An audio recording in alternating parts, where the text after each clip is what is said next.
Live. Special guest co-host Kate Goslin's joining a special edition of The View that's all about women battling addiction.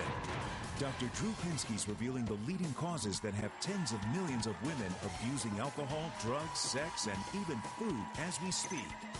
Then, Mackenzie Phillips and Mindy McCready are sharing how they bonded in celebrity rehab dealing with past demons of sexual and physical abuse, decades of drug addiction, and crippling codependency issues. You can picture a lot of stuff that happened. And Jennifer Ketchum is exposing her years as a porn star, dominatrix, and slave to sex addiction. I'm a monster. What set her free? And if she's been tempted by her fellow recovering addicts in Dr. Drew's Sober House. Then the den mother of Sober House and former addict, Jennifer Jimenez, is revealing how she deals with the physical, emotional, and verbal abuse she gets taking care of recovering addicts on the edge. All that and more coming up on a special edition of The View.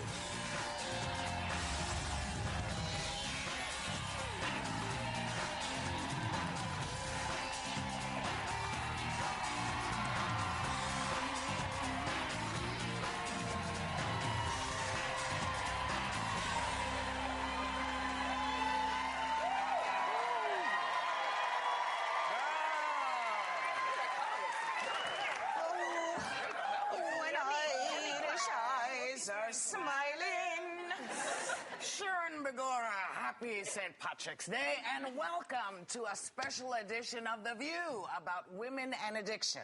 Dr. Drew Pinsky is here along with women who have been through his celebrity rehab, sex rehab, and sober house to deal with addictions to drugs, alcohol, sex, and food. But first, we want to welcome our guest co-host, Kate Goslin. Yeah.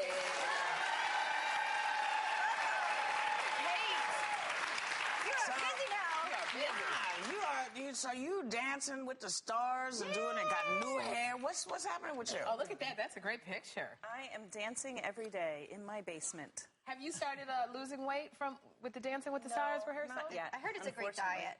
But wait a minute. You're too busy. You're dancing. You can't eat. But wait a minute, girl. I was reading, because I love reading about this Dance with the Stars. I heard that you are being a total diva on the set. You're snubbing other contestants. You're behaving frostily to the crew members. What's wrong with you? Well, I have one answer. I'm 3,000 miles away. So you don't mingle with the other people? Well, I've been out there once for the initial thing, danced for 5 days there, met everybody, wonderful, had a great time. It is so much fun. It is a huge honor.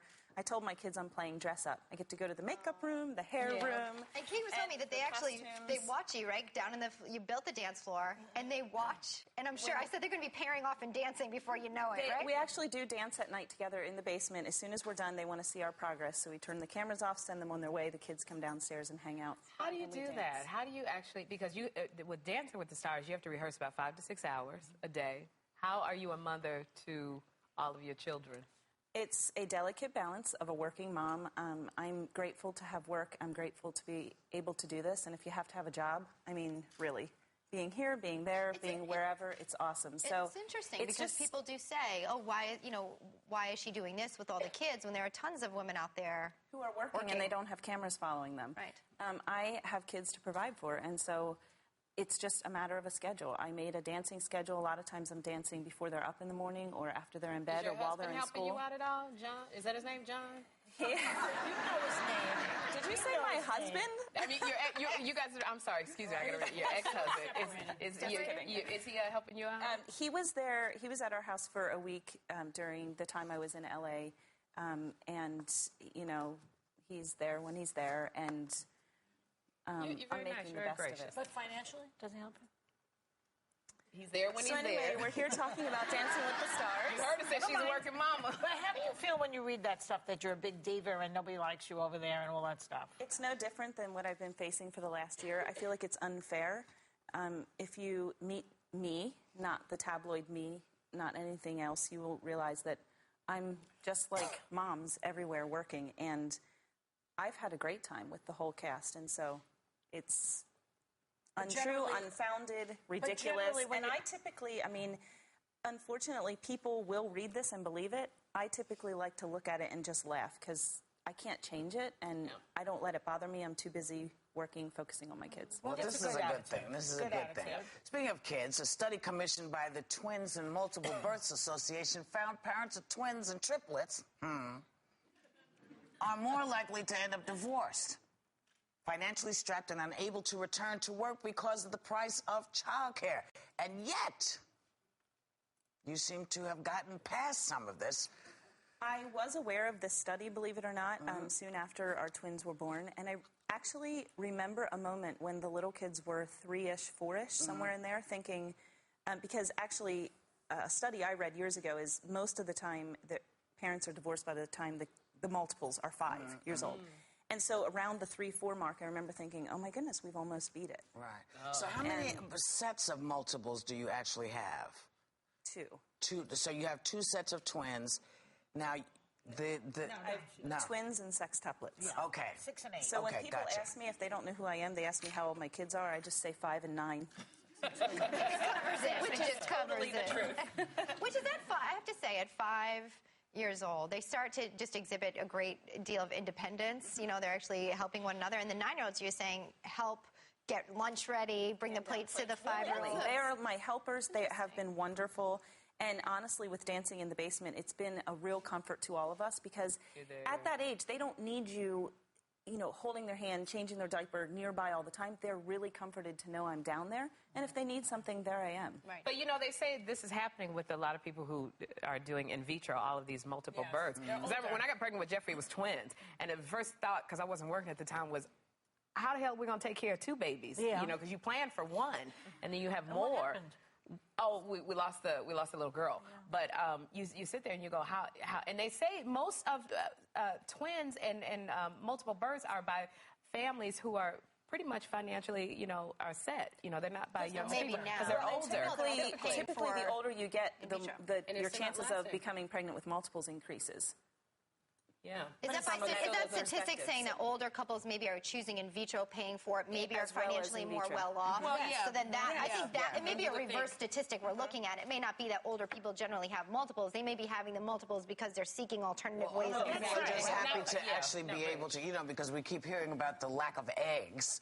So, you need that extra boost after a certain amount of time because you actually don't have enough to keep it going. So they put in a lot. So But I if don't they know. have the money because they're older and they could afford in vitro, I still don't understand why they get divorced more than others. The assumption is that they would be better off, but the stress of multiples, financial, physical, the stress emotional. of one child is enough to make you, straighten your hair. It's a lot more work. Today's show, however, is all about addiction. And former NBA player and admitted sex addict Winston Bennett says he was having sex with 90 women a month. And even after he was married, his entire life was consumed by, quote, having sex, cruising for sex, calling for sex, and looking for sex. Now, I guess marriage really changed him. Well, it slowed him down. It slowed him down. He went to half of it. Keep in mind that oftentimes with athletes, and particularly teams that travel, women, and I've seen this, and I'm sure you are aware of this because your husband was on a traveling team. Right. Women come out of the woodwork. They come out of the trolley when they bring the food in. You open the closet to hang your stuff in. There's a chick in there with no clothes on.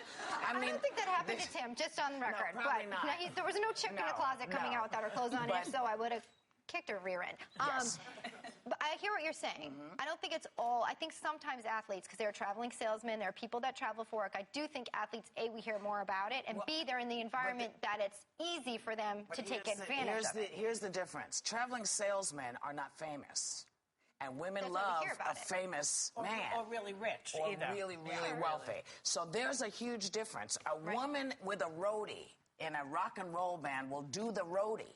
Okay, the traveling salesman assistant isn't going to get hit on. That's true. That's a good point. That's a good point. But it has to do with what's thrown in your direction. And having been with y'all now for almost 3 years, I have learned that men are dogs, and that no man can be shown a woman without him having sex with her. It doesn't matter who. They think about sex all the time. I have learned this on The View.